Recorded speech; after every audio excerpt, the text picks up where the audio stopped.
Hello and welcome back to another video. In this video, I wanted to talk about the functions of your mind and how you can change functions of your mind.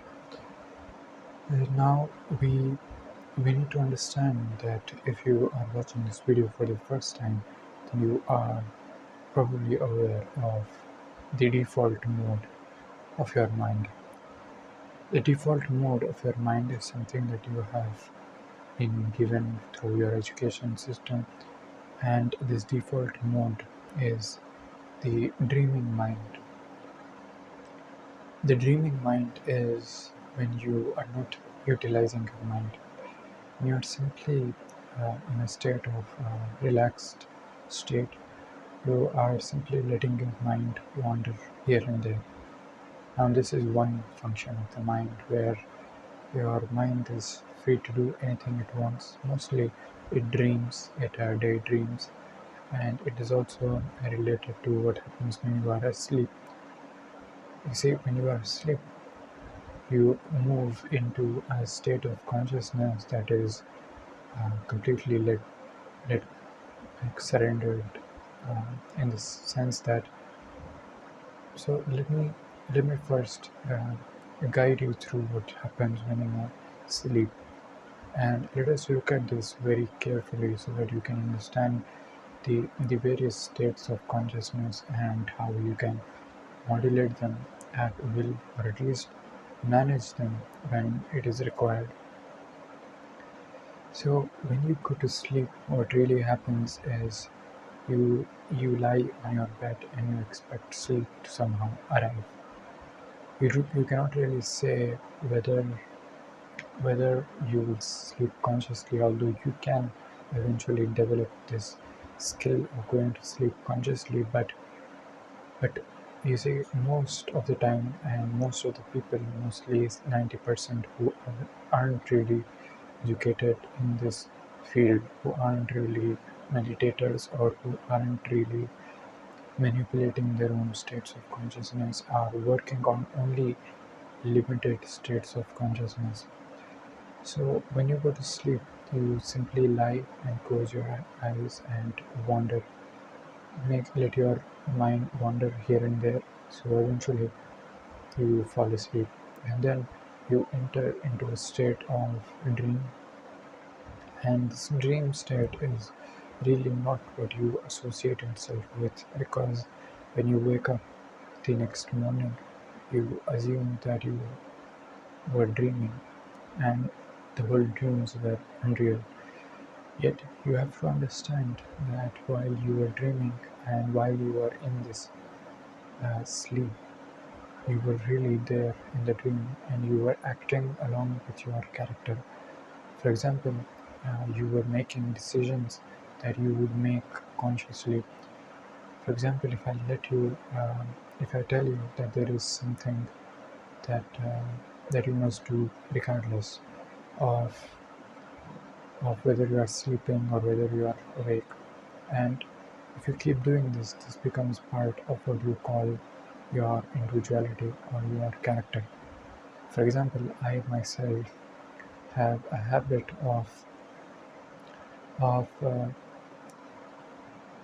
let us say, for example, in this case, and to make a certain decision if a certain situation arises. Now, if I train myself in the real world, that is, in the conscious state, in the awake state, to do this action or to respond in this way consciously, that is, not lie, for example. In any situation, I'm not going to lie. Eventually, I will find that if a certain situation arises in my dreams, I will also not lie in that situation, and I will also feel that I am trying to search for the truth in my mind and then speak the truth instead of lying. So this character is now embedded in this quality, or this trait is now embedded in my individuality, and even in my dreams I will react that way. So there is something that is seeping in to your um, individuality or your ego, and this seeping in of your uh, of traits in your character and your ego is also reflected in your dreams. Now, dream is a very interesting state of consciousness, and we can go deeper into that in a later video. But in this one, I simply wanted to point out that this function of mind to go into this state of consciousness where you are dreaming is the default state of your mind. Now, most of us who have probably been educated in some way know how to concentrate the mind, and we have certainly read a lot of books or we have watched a lot of videos. Now, watching someone do something or watching something on YouTube or watching a movie or watching a Netflix is another state of consciousness, and being alert is another state of consciousness, and or making decisions while you are in a business meeting is another state of consciousness, and so on and so forth. There are many states of consciousness that you go through your life and through your day to day. And what affects is you can also call this the function of your mind. You see, when you are able to access these functions, you are able to modulate these states of consciousness, and actually be able to do things when it is required, especially if things seem not in your control. For example, right now I'm making this video, and now I'm utilizing a state of consciousness. This is not something that you cannot really do if you're not trained in it, but I'm still modulating my consciousness so that I can make a video. These videos are not really scripted in any way. There are, of course, scripted videos, and people prefer doing that way. But you see, if you can modulate your state of consciousness, if you can simply tune yourself to a certain state of consciousness, then uh, you can utilize this function of mind. When really it is not a function of mind, it's the function of your consciousness. But regardless, I will go deeper into the functions of mind. But you see what I'm talking about here. You are probably glimpsing what I mean here. Similarly, when you are playing a guitar or when you are playing a musical instrument, you have, it is easier to think that you are not doing something uh, that is like doing another act. For example, if you go to a job and you work as a software developer, let's take an example. So, if your job is to work as a software developer, you cannot simply apply that to a guitar or to learning an instrument. You will actually have to be able to modulate your consciousness, because playing the guitar or playing an instrument may be similar to coding or software developing, but it is not as close to that. And when you play guitar, you are in a different state of consciousness. When you are painting, you are in a different state of consciousness. When you are dreaming, you're also in different states of consciousness. Now, the important thing that I want to talk about here, and this is what you must probably try to contemplate over and over again and again, because this is a kind of wisdom that has generated through this thing called kundalini yoga, which divides your body into seven energy systems that are located inside your body. And it is important to understand these seven energy systems, because you see, these energy systems have different functions. Now, now I'm going to try to explain how different states of consciousness relate to these different energy systems and how you derive energy and derive a certain pattern of energy through these different systems, through these different energy systems. So let me begin by telling you that even in dreams, and especially in dreams, what you are doing is your attention is moving on these energy systems that are located on your body. And if you sleep in a certain position, certain energy systems will be activated, and you can also direct different attention from different energy systems to other different energy systems. Now, now let me point out to you the two main nerves that are passing through your body. The, the two main nerves and one nerve that is the central channel that is passing through your spine and upwards to the top of your head and even beyond. Now we will probably not go into the ones that are beyond, but let us first look at the physical things that are inside your body, the physical energy systems that are inside your body. So the first center is at the root of your spine, which is also called the Muladhara chakra, and it has different functions. If you concentrate your attention at that spot, there will be certain connections that will happen in your mind, and your conscious thought will be that type. So, in the sense, it is a slight modulation of your state of consciousness, and your ability to modulate is also dependent on how you are utilizing this attention at different spots of your body. When you are thinking about money, when you are thinking about survival, you are in a different state of consciousness. Your mind is producing different thoughts, different ideas to make you survive in this body. And so you can you can actually look at your mind and you can see what kind of thoughts that it is generating, and then you can modulate your states of consciousness accordingly. Now, this ancient wisdom of Kundalini Yoga is usually highly uh, well known in the yogic circles, but it is also neglected or disregarded by a lot of spiritual uh, people. They think that it is not really of any use, but it is of use if you want to actually be able to manipulate this body and mind and the states of consciousness.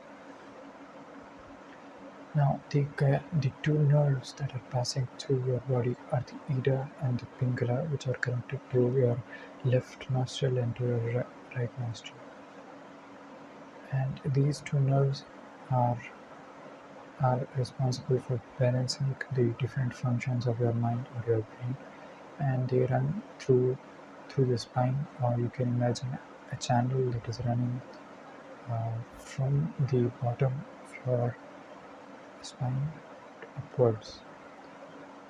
Now, it is not really connected to your spine. It is a channel, and you can feel it subjectively. You cannot really uh, um, feel it objectively in the sense that uh, you can feel it subjectively. You can actually, if you look and try to be aware of this channel, you will instantly feel it. Then there is the middle channel, which is the Sushumna channel, which is responsible for also coordinating among different chakras and sending right signals to your brain. Now these nerves are the of utmost importance, and this is not yet much known, even to a large audience. People do not know the functions of these nerves and how they are very important in balancing your life, balancing your activities, balancing your mind, and also balancing your day and night. Now we won't go into the details, but you see, simply putting your awareness on this main channel, that is moving from the bottom of your spine to the top of your head, is enough, and being able to somehow remove the obstacles that are in the main nerve, that is sushumna nerve, is going to help you create a balanced uh, life.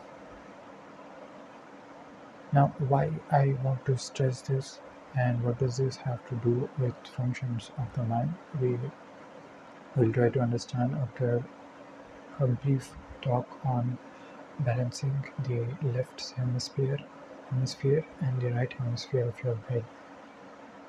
The right hemisphere is part of your emotions, it is part of your creativity, it is part and responsible for a lot of activities that are related to your um, to creativity, to writing, to something that is an output into this world. And the left hemisphere is part of logic, rationality. It is part of creating a structure. It is part of discipline, imposing self-discipline, and so on and so forth. And it is crucial for us to balance these both things. It is usually seen in the brain scans that the left part of your hemisphere is mostly active during the day, and the right part of your hemisphere is active during the night. And there are also certain patterns in the that are connected to the nature, connected to the environment that you're living in, and also connected to the times of the year, and so on and so forth. But we won't go into the details of that. It is a science of another kind that has originated in India, but it will take another video for that, and I will of course talk about it. And if you want to know more about that, you can comment down in the section below so that I know that I can talk about that video. And you can also let me know which if you have any questions regarding this video. I might have missed some things here and there. So coming back to functions of the mind, these seven energy systems that are connected to the main nerve are responsible for different functions of your mind. Your heart is responsible for the emotional center, and it is responsible for your emotions. It is responsible for how you're dealing with people. And if it is not balanced, if you're not really concentrating on your feelings and your emotions, it can lead you towards making bad decisions or acting upon certain feelings that you did not want to really act upon.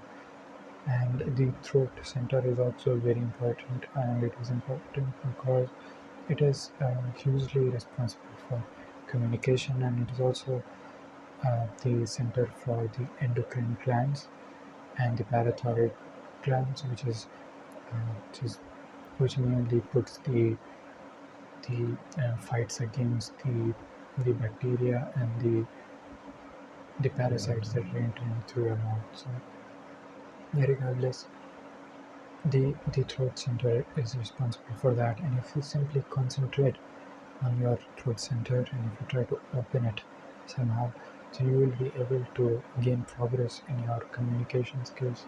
You'll be able to be a good communicator, and also tune into that state of consciousness where you are able to talk as freely as you can, and also at the same time talk with a logical, structured framework, and also in a balanced manner. Now, this balance can be struck through a lot of activities that you can do according to your alignment, your nature, your character, and subscribe to my channel for more videos on that, on how to understand your individuality and how to understand your nature, how to understand what kind of talents you have and how to nurture them, like we nurture seeds in a farm. And so, coming back to the different functions of the mind, now you might be getting a glimpse of what I'm talking about here and what I'm trying to get at here. So, these different states of consciousness are simply there for you to interact, and you can modulate them accordingly. And you can learn a lot of things about yourself. You can you can try to activate certain functions of your mind, like playing a musical instrument, like reading a book, like learning a new skill, like talking or writing, like writing. Or if you are working already, then you can also tune yourself more into working more efficiently, and so on and so forth. Um, so thank you for watching this video. This video is only a brief of how to access the functions of your mind and how to modulate. The key word here that I want to embed in your minds is simply this really simple word which a lot of scientists and a lot of philosophers knew. The one scientist that comes to my mind right now, and there have been many such scientists and philosophers, the one person that comes to my mind is Nikola Tesla, who was a huge imaginer who loved nature and who was a great innovator, who is responsible for single-handedly for giving us alternative currents which are making us light up, which are making this world light up even after 100 years, 150 years of his death. And so he was also famously known uh, for his teachings upon this energy and frequency. And you see, if you simply modulate yourself, if you simply learn how to move um, your states of consciousness, if you simply learn how to channel a certain frequency, then you will be on the path of self-transformation. And that is all there is to know, really. And everything else is simply practical.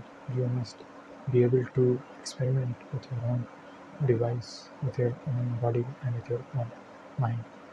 So, thank you for watching this video. If you like this video, be sure to subscribe to my channel and also click on the like button and on the subscribe button. Thank you and bye bye.